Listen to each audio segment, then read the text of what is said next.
देवराज के हत्यारों को देवराज के हत्यारों को देवराज के हत्यारों को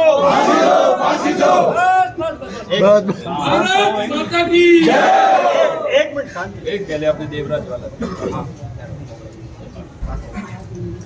ये देवराज जो उदयपुर में हत्या है उसके लिए हमारी सबकी मांग है तो कम से कम सजा। राम बना था एक अच्छी बहुत स्कूल कार्यक्रम में भगवान श्री राम के ऊपर एक कविता गाई थी, वो उसका गुनाह है।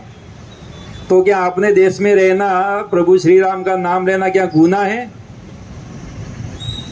ये राजस्थान जैसी धरती है उसमें भी हम न ले सके, ठीक है। बंगाल है तो बंगाल के हिसाब से चलता है, वो भी अपना एक अभिन्न अंग है, लेकिन अपने राजनेताओं की कमजोरी की वजह से, अपने जनता की कमजोरी की वजह से वो भी आज दुख में है।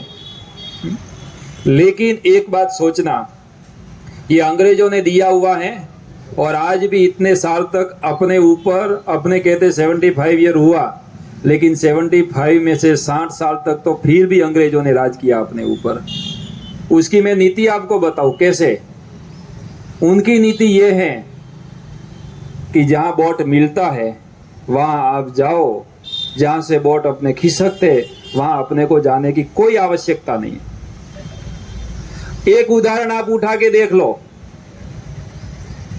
ये सुराना मटकी कांड जो हुआ था उसके अंदर वो चंद्रशेखर रावण कोई यहाँ उदयपुर में दिखाई दिया इतने दिन में? कैसे दिखाई देगा? उसको सपा का गठबंधन है, शिवसेना उद्धव भट्ट का गठबंधन है, वो शरद पवार का गठबंधन है, ममता का गठबंधन है, वहां अखिलेश का गठबंधन है। कौन इसको आएगा आपके लिए? कौन आएगा? ताकत है उसकी। वरना सुराना वाला में आप याद रखना, अंग्रेजों की नीति थी, जब अपने ऊपर आक्रांत हो, जब चढ़ाई करते थे तब कहते थे अगर हिंदुओं को हराना है तो इनकी रसोई एक जगह पकती है। अपनी रसोई एक जगह पकती थी, इनका रसोई अलग कराओ, इनके चूल्हे अलग कराओ, ताकि वहां से भेद शुरू होगा। और अंग्रेजों ने सबसे पहले यही किया कि भागला पाड़ो, राज करो। एक घर में 2 चूल्हा, 4 चूल्हा, 5 चूल्हा करने लगे, तब अपने में ब्राह्मण, क्षत्रिय, वैश्य, शूद्र में 4, ब्राह्मण में 4, क्षत्रिय में 4, वैश्य में 4। कोई किसी का ठिकाना ही नहीं है, कोई किसी का ठिकाना नहीं है। इसकी वजह से इन्होंने भागला पाड़ो राज किया। और आज भी अगर सुराना में आ सकता है, क्यों? कि वहां एक हिंदू कम्युनिटी को आपने 2 विभाग में बांट दिया था, वो राजनेताओं ने बांटा था। आज क्या दलित शब्द किसने दिया हुआ? मैंने वाला श्याम जी में बात की, दलित शब्द किसने दिया है? वो कोई अपने दिया है? वो नेता हुआ, नेताओं ने शब्द लाया है कि वोट कहाँ से मिलता है हमें। ये दलित को झगड़ाएंगे, ब्राह्मण को झगड़ाएंगे, वैश्य को और क्षत्रिय को झगड़ाएंगे, तब जाकर हमें वोट मिलेगा। कहने में शर्म आती है। तो इसलिए मैं कहता हूँ आप सबको जागृत होना है।